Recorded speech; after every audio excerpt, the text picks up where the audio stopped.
નમસ્કાર. રાજકોટ મહાનગરપાલિકાની સ્ટેન્ડિંગ કમિટીની છેલ્લી બેઠક યોજાઈ. બેઠકમાં કુલ 115 દરખાસ્તો રજૂ કરવામાં આવી, જેમાંથી 470 કરોડથી વધુના વિકાસ કામોને બહાલી આપવામાં આવી. આ સાથે 90 કરોડથી વધુના કેટલાક કામો વધારાના ખર્ચને કારણે હાલ અટકાવી દેવામાં આવ્યા હોવાનું જાણવા મળે છે.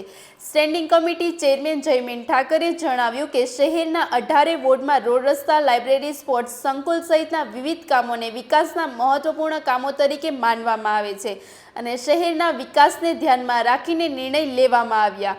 વધુ સમાચાર માટે જોડાયેલા રહો. RP Gujarat news, Rajkot. રાજકોટ શહેરના નગરજનો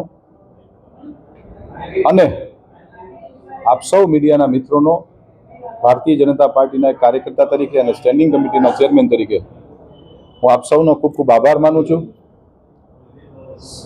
મીડિયા એ લોકશાહીની અંદર ચોથી જાગીર કહેવામાં આવે છે.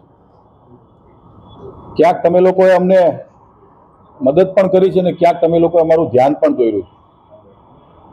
ઘણી બધી વસ્તુ, રાજકોટ આવડું મોટું સિટી છે, ભૌગોલિક દ્રષ્ટિએ 18 વોર્ડ છે, અલગ અલગ એક છેડાથી બીજા છેડે જતા 15 થી 17 કિલોમીટરના એરિયાની અંદર આ જોડાયેલું રાજકોટ સિટી. આપ સૌનો પણ ખૂબ ખૂબ અમે આભાર માનું છું કે તમે બધા મિત્રોએ print media, electronic media, social media, આ બધા મિત્રોએ કોર્પોરેશનના અલગ અલગ જે ધ્યાનમાં ન આવેલા હોય અમારા એવા કામોનું તમે લોકો અમારું ધ્યાન દોર્યું છે અને ત્યાં સુધી અમે પહોંચ્યા છીએ ને કામ કરાવી શક્યા છીએ. એ બદલ પણ તમારો આભાર માનીએ છીએ. રાજકોટ શહેરના સૌ નગરજનોનો પણ આભાર માનીએ છીએ. છેલ્લા 50 વર્ષથી રાજકોટ શહેરના નગરજનોના આશીર્વાદથી અહીંયા રાજકોટ મહાનગરપાલિકાની અંદર ભાજપના અમે સૌ કાર્યકર્તાઓ કામ કરી રહ્યા છીએ. આવો ને આવો સહકાર અને સાથ આવનારા દિવસોમાં પણ મળે એવી આપ સૌ પાસેથી અપેક્ષા છે અને વિનંતી પણ કરીએ છીએ. આજની સ્ટેન્ડિંગ કમિટીની અંદર કુલ 115 દરખાસ્તો હતી. આ 115 દરખાસ્તોમાં કુલ 470 કરોડ 74 લાખ જેવી રકમના ખર્ચે આજે અંતિમ સ્ટેન્ડિંગ કમિટીમાં રાજકોટ શહેરના અલગ અલગ વિસ્તારોના વિકાસ કામોને અમે લોકોએ મંજૂરીની મહોર આપી છે. 470 કરોડ એટલે સાથીઓ 4 અબજ અને 70 કરોડના ખર્ચે રાજકોટ મહાનગરપાલિકાએ આજે અંતિમ સ્ટેન્ડિંગ કમિટી મંજૂર કરી છે.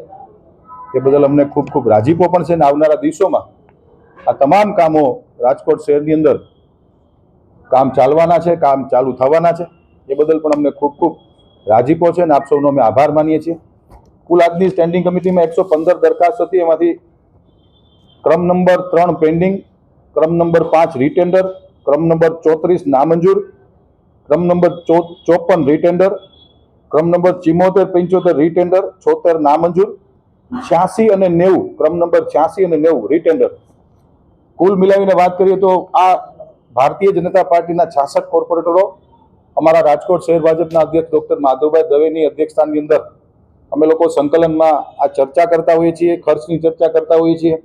ક્યાંક અમને ધ્યાનમાં પણ આવતું હોય છે કે ભાઈ ખર્ચ વધુ થઈ રહ્યો છે, ક્યાંક વધુ ખર્ચો થતો હોય, ક્યાંક દરખાસ્ત અયોગ્ય લાગતી હોય તો આ પ્રક્રિયાઓ છે કે જે અમે રીટેન્ડરમાં લેતા હોય, નામંજૂર કરતા હોય, કોર્પોરેશનને કારણ વગરનું ખર્ચ ઉપર ભારણ ન પડે.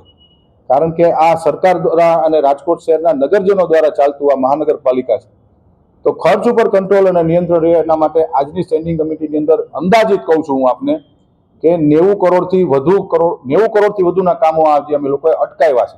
કે ક્યાંક અમને વધુ પૈસા લાગ્યા છે, ક્યાંક અમે રીટેન્ડર કરાવી નાખ્યું, ક્યાંક અમે નામંજૂર કરી છે કે આ દરખાસ્તની કોઈ જરૂરત નથી. રાજકોટ શહેરની સંપૂર્ણપણે પારદર્શકતાથી ડોક્ટર માધવ દવે અમારા શહેર ભાજપના અધ્યક્ષની અધ્યક્ષતાની અંદર ખુલ્લા મને ચર્ચા થાય છે. 1 કલાક સુધી અમારી પરંપરા મુજબ સ્ટેન્ડિંગ કમિટીમાં સંકલન બેઠક થાય છે. ત્યારબાદ અધિકારીઓની બેઠકની અંદર આજે 470 કરોડના કામોની આજે અમે લોકોએ સૌએ મંજૂરીની મહોર આપી છે. ફરી વખત કહું છું કે રાજકોટ શહેરના સૌ નગરજનોનો ખૂબ ખૂબ આભાર માનું છું. ઇલેક્ટ્રોનિક મીડિયા, પ્રિન્ટ મીડિયા અને સોશિયલ મીડિયાના મિત્રોનો પણ ખૂબ ખૂબ આભાર. સૌનો આભાર. જય માતાજી, જય દ્વારકાધીશ, જય સોમનાથ. મહાનગરપાલિકામાં અમારા માટે સૌ માટે બધા કામો મુખ્ય હોય છે, પણ તેમ છતાંય જો વાત કરીએ તો નવી લાઇબ્રેરી બને છે, નવા સ્પોર્ટ્સ સંકુલો બને છે, નવા રોડ રસ્તા બને છે. કોર્પોરેશનમાં ભાજપના પદાધિકારીઓની એક નેમ રહી છે કે કોઈ પણ કામ અમે લોકો નાનું હોય કે મોટું હોય, 10 લાખ રૂપિયાનું કામ હોય કે 100 કરોડનું કામ હોય, અમે એને કામને અગ્રતા આપીએ છીએ. પાઇપલાઇનના કામને અગ્રતા આપીએ છીએ, રોડ રસ્તા, સ્પોર્ટ્સ સંકુલ વોર્ડ નંબર 4 ની અંદર બહુ ભવ્યથી ભવ્ય સ્પોર્ટ્સ સંકુલ બનવા જઈ રહ્યું છે, નવી લાઇબ્રેરી બને છે, નવા રોડ રસ્તા બને. તમામ કામો અમે સર્વાંગી વિકાસ 18 વોર્ડમાં થાય એના માટેના પ્રયત્નો કર્યા છે અને ભવિષ્યમાં પણ કરતા આવશું. સૌનો આભાર. Audio Jungle.